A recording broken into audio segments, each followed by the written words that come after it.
Aujourd'hui, il y a des développements intéressants en Europe de l'Est. Ici, la Russie cible les pays voisins avec une intensification des incursions de drones dans leur espace aérien. Cependant, l'Europe en a eu assez, et désormais la Russie est contrainte de faire face à une réponse ferme pour ses actions irresponsables. Récemment, la Russie a envoyé à plusieurs reprises des drones dans les pays entourant l'Ukraine, provoquant un chaos régional à grande échelle. Les frappes russes contre l'Ukraine débordent de plus en plus sur les pays de l'OTAN et les territoires partenaires. Notamment, certains drones russes ratent leur cible en Ukraine et s'écrasent ou survolent des pays de l'OTAN, ce qui a poussé ces derniers à chercher des mesures pour y mettre définitivement un terme.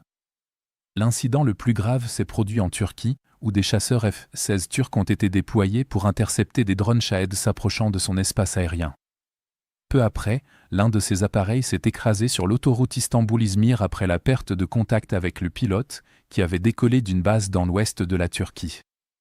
Une autre incursion a impliqué un drone Shahed, qui s'est écrasé en Moldavie dans un champ, à environ 500 mètres de la frontière ukrainienne, mettant en évidence un schéma récurrent de drones entrant dans l'espace aérien ukrainien via la Moldavie pour mener des attaques depuis une direction inattendue. Dans un autre cas, un autre drone abattu a été découvert, marquant le troisième événement de ce type en Moldavie depuis le début de l'année, ce qui suggère que les forces russes continuent de profiter du manque de capacités anti-drones du pays. D'autres violations ont impliqué un drone russe qui s'est écrasé en Roumanie près de la frontière ukrainienne, comme l'a rapporté le ministère roumain de la Défense, tandis que des images ont capturé le moment où un autre drone russe Shahed a été abattu au-dessus du Danube lors d'une attaque matinale dans la partie sud de la région d'Odessa. Ces attaques représentent un risque sérieux pour la Roumanie, car les drones russes ratent souvent leur cible dans le delta du Danube et pénètrent dans l'espace aérien roumain, mettant ainsi en danger le territoire de l'OTAN. L'espace aérien au-dessus de la capitale bulgare, Sofia, a été temporairement fermé après la détection d'un drone dans un couloir aérien. Cette perturbation a forcé des dizaines de vols à être déroutés vers d'autres aéroports ou à rester en attente, affectant des milliers de passagers. La gravité de ces incidents a provoqué un tournant décisif et a obligé l'Europe à adopter une position plus ferme. La Bulgarie a été la première à prendre des mesures proactives en renforçant ses défenses et en coordonnant avec ses partenaires régionaux de l'OTAN pour réagir aux provocations russes. En réponse, la Bulgarie vient de signer un accord bilatéral de sécurité de 10 ans avec l'Ukraine, qui inclut une assistance militaire continue, la production conjointe d'armes, y compris des drones, et une coopération sur les opérations de déminage en mer Noire. La Bulgarie a également réaffirmé sa participation à l'initiative PURL visant à renforcer la base industrielle de défense de l'Ukraine grâce au soutien financier des pays de l'UE et de l'OTAN. Plusieurs autres pays de la région ont décidé de solliciter l'aide de l'Ukraine, forte de son expérience essentielle qui peut aider ses alliés à garantir leur sécurité.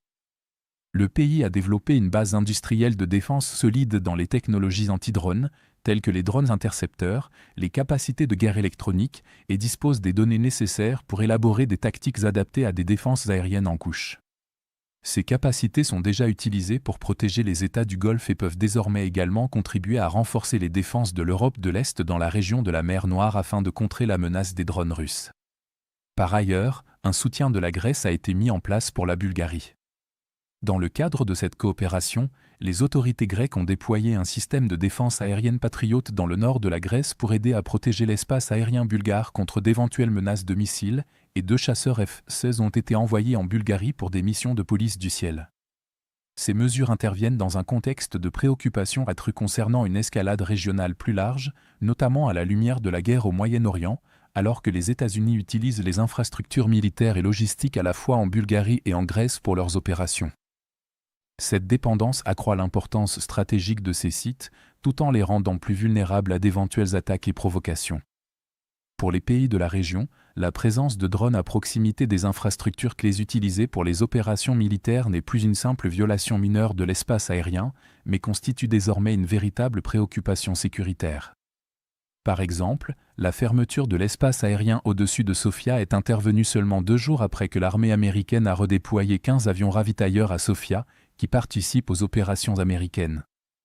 Globalement, les provocations répétées de la Russie deviennent de plus en plus intenses, forçant ainsi l'Europe à passer d'une posture passive à une posture active, la Bulgarie étant la première à fixer des limites et à prendre des mesures urgentes, conjointement avec la Grèce et l'Ukraine, pour mieux se protéger contre de futurs incidents.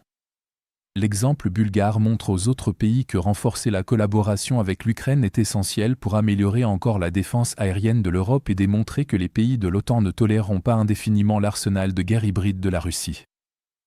Si vous souhaitez découvrir d'autres développements importants d'aujourd'hui que nous n'avons pas pu aborder dans cette vidéo, n'hésitez pas à consulter notre carte interactive de l'actualité.